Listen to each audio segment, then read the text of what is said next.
The congressional hearing room grew silent as Pam Bondi approached the microphone, her blonde hair perfectly arranged and her navy suit immaculate. The former Florida Attorney General's gaze fixed firmly on Representative Jasmine Crockett, seated across the chamber. Congresswoman Crockett has been spreading false information for months, Bondi declared, her tone sharp and unwavering. Today, I'm presenting proof that will expose the truth. The C-SPAN cameras captured Crockett's calm and steady expression, her red blazer striking against Bondi's conservative blue.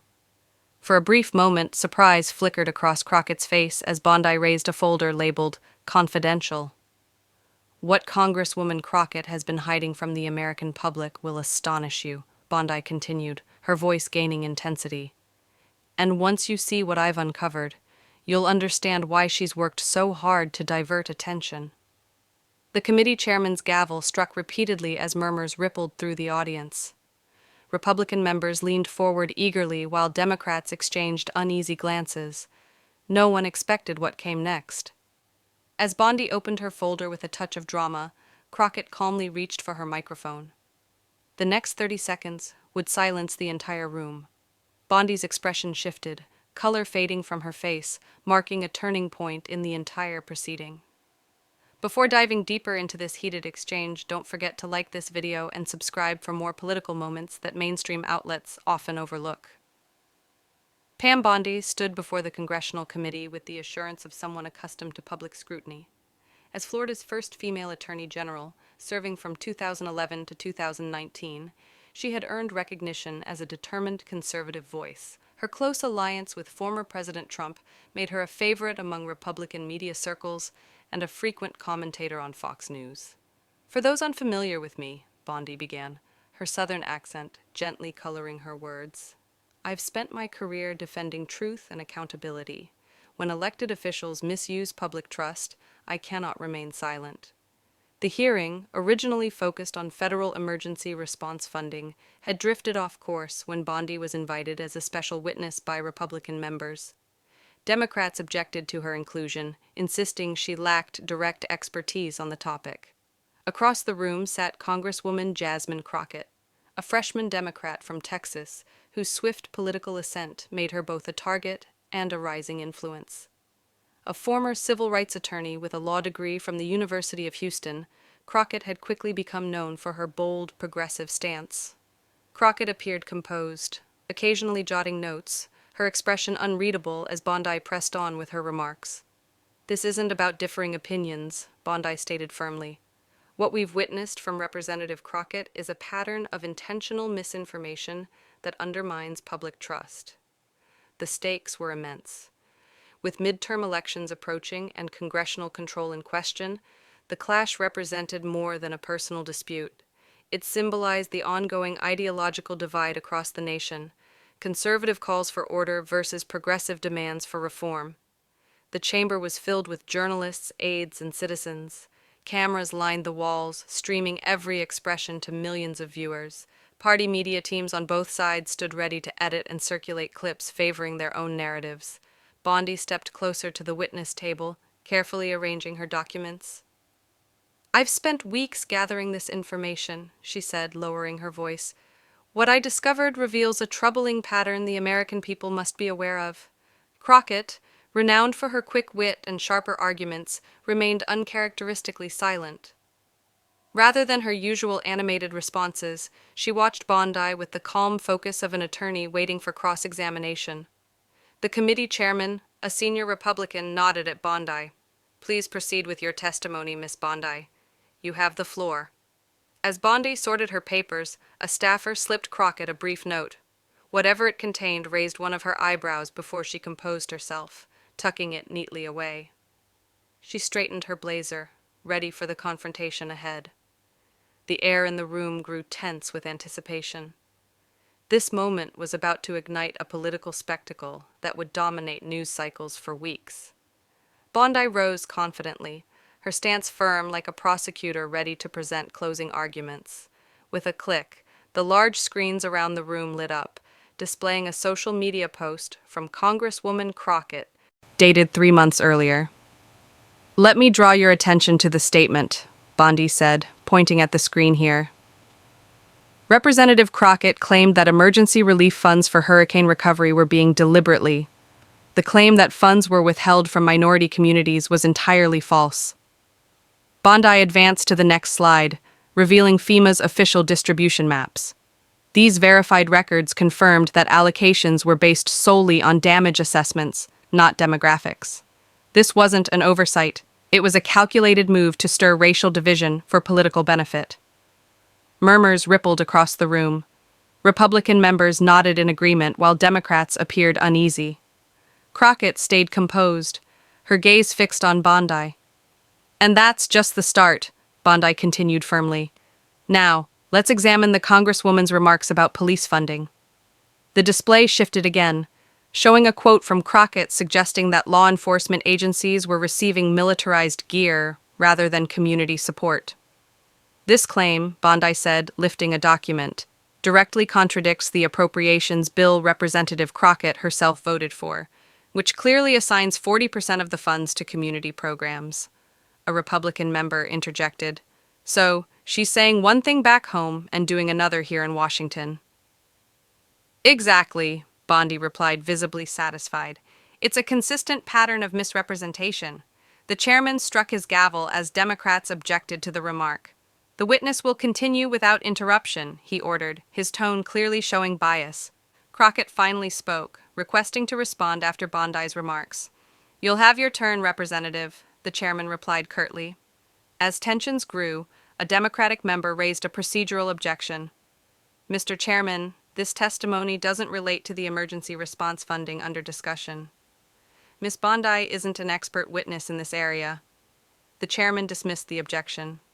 "The committee has broad authority to explore relevant issues." The exchange only heightened the tension as Bondi proceeded, now projecting what looked like internal emails. These communications, she declared, proved that Representative Crockett knew the real funding data before making her statements. She understood the truth and still chose to mislead the public. Gasps filled the room. If proven authentic, the evidence could have serious political and ethical consequences. A senior Democratic congresswoman interrupted sharply. "Mr. Chairman, how did Ms. Bondi obtain what she claims are internal congressional emails? That's a serious security matter." The room descended into chaos. Reporters typed rapidly, Republicans huddled, and Democrats conferred urgently. Through it all, Crockett remained calm, quietly taking notes while keeping her focus on Bondi. Raising her voice above the noise, Bondi said, "The American people deserve honesty." These documents were obtained through proper legal means, and they exposed deliberate misinformation. The chairman struggled to restore order when suddenly a young aide entered and handed a note to a senior Democrat. Reading it, his expression changed to alarm. "Mr. Chairman," he announced, "we've just learned that parts of Ms. Bondi's evidence appear to have been altered. The originals don't match what's being shown." The revelation sent shockwaves through the chamber. Republicans shouted objections while Democrats demanded a recess to verify the materials. The chairman, now visibly unsettled, declared a 15-minute break. Cameras captured Bondi conferring urgently with Republican aides, her earlier confidence replaced by visible unease. Across the room, Crockett calmly gathered her documents, pausing briefly to consult with her Democratic colleagues. While the chamber buzzed with tension, she moved with steady composure, as if she had foreseen the entire sequence of events. When the committee reconvened, the air was thick with unease. Bondi resumed her testimony, but her earlier confidence had noticeably waned. She continued to raise new claims about Crockett's remarks on border policy and infrastructure funding. Yet her delivery lacked the assertiveness of her opening statement. As Bondi concluded, all attention turned toward Congresswoman Crockett. The room fell silent in anticipation. What followed would become one of the most circulated political exchanges of the year. "Thank you, Mr. Chairman," Crockett began, her tone firm and even. In contrast to Bondi's emotional testimony, Crockett spoke with the careful precision of a seasoned attorney. "First, I'd like to thank Ms. Bondi for her imaginative presentation. It's rare we get to see fiction constructed so thoroughly in real time." A soft wave of laughter rippled through the Democratic side. "Instead of addressing each claim separately," she continued, opening her leather portfolio. I'll focus on the foundation of Ms. Bondi's entire testimony. Once that's clear, everything else becomes self-explanatory. She gestured to a staff member, and the screens in the room switched to display an email header. This is an email sent 3 weeks ago from Clark Davidson, political director of the Americans for Prosperity Foundation, to several recipients, including Miss Bondi. Allow me to read the highlighted portion. Adjusting her glasses, Crockett read aloud. Operation Credibility. Kill must launch before the midterms. Crockett's visibility makes her the ideal target. Bondi will deliver the package at the emergency funding hearing. All materials will be supplied. The chamber erupted. Republican members shouted objections as Democrats demanded order. Reporters rapidly typed notes. Once the room quieted, Crockett continued with calm authority. Mr. Chairman, I have here the full email chain authenticated by cybersecurity experts. It reveals how the so-called evidence presented by Ms. Bondi was fabricated. Each document was altered from its original version. She advanced to the next slide, showing side-by-side comparisons of the original materials against Bondi's altered versions, with differences highlighted in red. For example, Crockett explained, this FEMA distribution map had its legend changed to omit the disaster severity index, making it seem as though aid was distributed by county regardless of need. Bondi's face lost color as she whispered to nearby Republican aides. Crockett pressed on. And regarding those internal emails Miss Bondi cited, claiming I was briefed on funding allocations, they were selectively edited. Here is the original correspondence where I requested additional details because the initial data was incomplete. With each point, Crockett systematically dismantled Bondi's accusations. Her meticulous, lawyerly delivery made every piece of evidence land with precision. But perhaps most troubling, Crockett said, her voice carrying restrained anger. Is this the screen-displayed phone logs and calendar records? These show Ms. Bondi met with oil industry executives just days before this hearing, the same executives whose companies stand to gain from blocking the green energy measures in this emergency funding bill. A collective gasp filled the chamber. The issue had shifted from partisan debate to potential corruption. Mr. Chairman, Crockett said, facing the Ds directly, I move that this committee refer this matter to the House Ethics Committee for investigation into Ms. Bond's testimony and possible violations of House rules regarding truthful statements before Congress. The chairman, visibly unsettled, tried to maintain composure. The committee will take your request under advisement, he managed. But Crockett wasn't finished. I'd also like to enter into record this independent fact-check analysis addressing each of Ms. Bondi's claims with full primary documentation. She lifted a thick binder. I prepared this not because I'm clairvoyant, but because we were alerted weeks ago to this coordinated smear attempt, and chose to let it unfold to see how far it would go. Ina turned directly toward Bondi. Now we have our answer. The chamber fell silent. What began as an attack on Crockett had evolved into a scandal threatening Bondi's credibility. Breaking the quiet, a senior Republican known for her integrity addressed the chairman. Mr. Chairman, I believe Ms. Bondi's testimony should be stricken from the record pending verification of these serious claims. The bipartisan statement underscored the gravity of the situation. Bondi finally spoke, her voice shaking. These accusations are false. That email is fabricated. Crockett gave a calm, restrained smile. The metadata and authentication certificates are included with my submission. Ms. Bondi, unlike your evidence, mine stands up to forensic review. Turning back to the committee, she concluded firmly, this isn't just about defending my name. It's about protecting the integrity of these proceedings and preserving public trust. If our committees become stages for misinformation. When an orchestrated character attack is built on manipulated evidence, it weakens the foundation of our legislative process. Her voice grew stronger and more resolute. The emergency funding bill before us is designed to deliver vital assistance to communities devastated by natural disasters, communities where children still lack schools. Families remain in shelters, and small businesses struggle to reopen. Yet, instead of addressing these urgent needs, we are sidetracked by political theatrics. As Crockett concluded her remarks, the atmosphere in the chamber shifted entirely. What began as a defense had turned into a powerful counterattack, leaving Bondi and her allies visibly shaken. The chairman, sensing the change, swiftly called for a recess. As members exited, cameras captured a striking contrast. Bondi hurriedly collecting her notes, her face stunned, while Crockett stood poised, accepting congratulations from colleagues on both sides.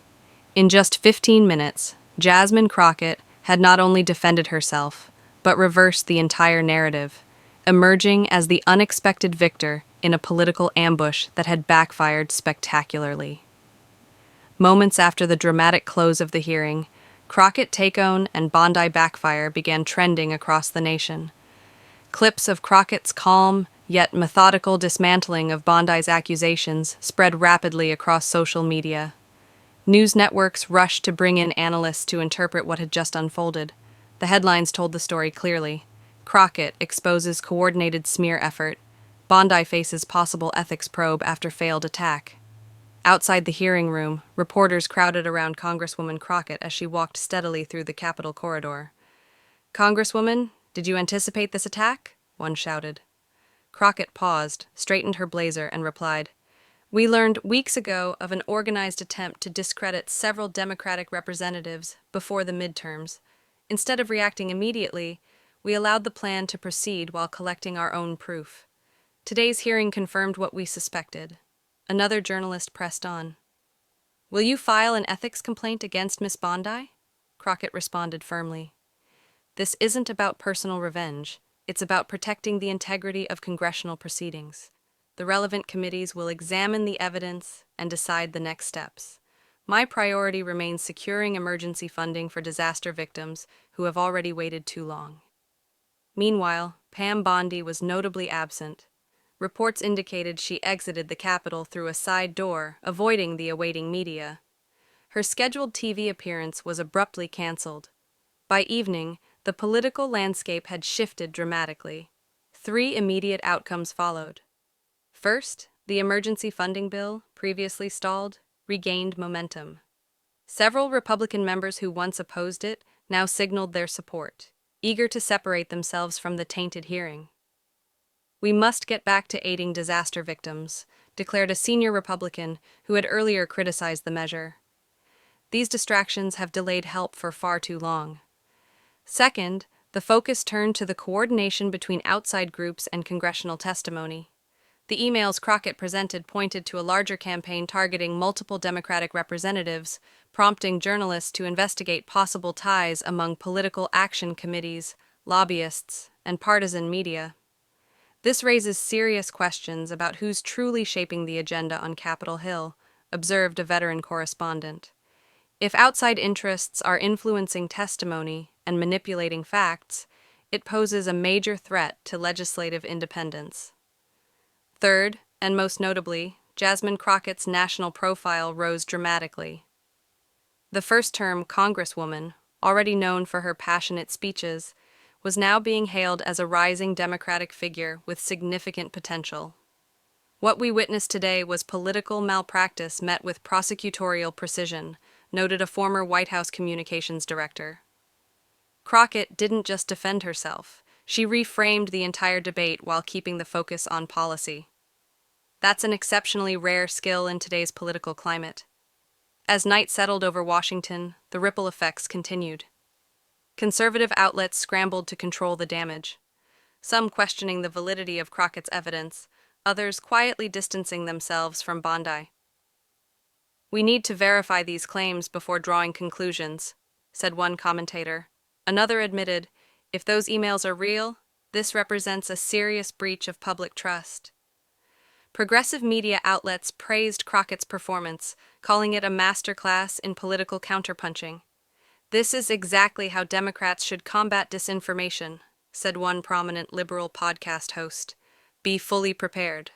Let your opponents overreach, then respond with undeniable facts." By the next morning, the story had reached far beyond Washington. Major news networks replayed the exchange for audiences across the country, introducing many Americans to Crockett for the first time. "I've never seen anything quite like it," admitted a morning show host. These hearings usually lack substance, but Congresswoman Crockett came armed with evidence and presented it with the precision of a seasoned attorney. Investigations quickly turned to those involved in the attempted smear campaign. Financial records revealed notable contributions from energy companies to groups linked with the coordination effort, prompting concerns about corporate influence in political attacks. Follow the money, urged a government ethics specialist. When we see orchestrated efforts like this, financial motives are usually behind them. 3 days after the hearing, the House Ethics Committee announced a formal probe into the testimony and supporting materials. In a rare bipartisan statement, committee leaders declared, "The American people deserve full confidence in the integrity of congressional proceedings. These claims require thorough examination regardless of party." For Pam Bondi, the consequences were immediate. Her media appearances declined as outlets questioned her credibility. Republican strategists also distanced themselves, wary of ties to what appeared to be a coordinated misinformation campaign. A week later, Bondi issued a written statement. "I presented information I believed to be accurate. I had no knowledge of any manipulation, and I'm cooperating fully with investigators. We must find out who is responsible for any misrepresentations." Her response, however, sparked more questions than it answered. If Bondi wasn't behind the altered evidence, who was? Who had engineered the Operation Credibility Kill initiative? And how many similar attacks had been planned? Meanwhile, Jasmine Crockett used her growing national platform to refocus attention on the emergency funding bill. In a primetime interview viewed by millions, she shifted questions about the confrontation toward the legislation's urgency. While Washington obsesses over political drama, she said, "Families in disaster zones are still suffering. They don't need viral clips, they need results." Her approach succeeded. 2 weeks later, the emergency funding bill passed with strong bipartisan backing. Analysts pointed out the irony. The campaign meant to discredit Crockett had instead elevated her reputation as an effective legislator. "This is a textbook political backfire," explained a Georgetown political science professor. "The attack failed completely, strengthening its target while damaging its architects. It will be studied for years." As midterms neared, polls reflected an unexpected surge in several battleground districts. Democratic candidates reported higher fundraising and volunteer activity, particularly where opponents had echoed Bondi's allegations. Strategists dubbed it the Crockett effect, noting how exposed misinformation can reshape entire campaigns in the digital age.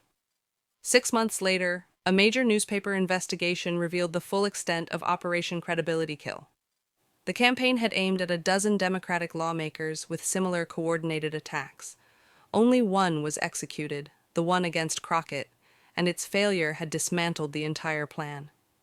That day, a respected political analyst noted, Crockett didn't just defend herself. She shielded her colleagues by exposing and neutralizing the strategy. A year later, campaign finance filings revealed that Crockett's re-election fund had tripled compared to her first race, largely fueled by national recognition from the hearing. The effort to destroy her credibility had instead solidified her as a powerful and unshakable political figure. As one veteran Cap Hill reporter observed, "In politics, they say if you strike at the king, you must not miss." Bondi and her allies learned that lesson the hard way. They aimed at Jasmine Crockett and missed completely. For those following this remarkable political saga, the message is clear. In an age of disinformation, truth still cuts through, especially when delivered by someone ready to fight for it. Don't forget to like this video and subscribe for more sharp political insights and updates the mainstream won't show you. Tap the notification bell to stay informed on every new development in this historic story.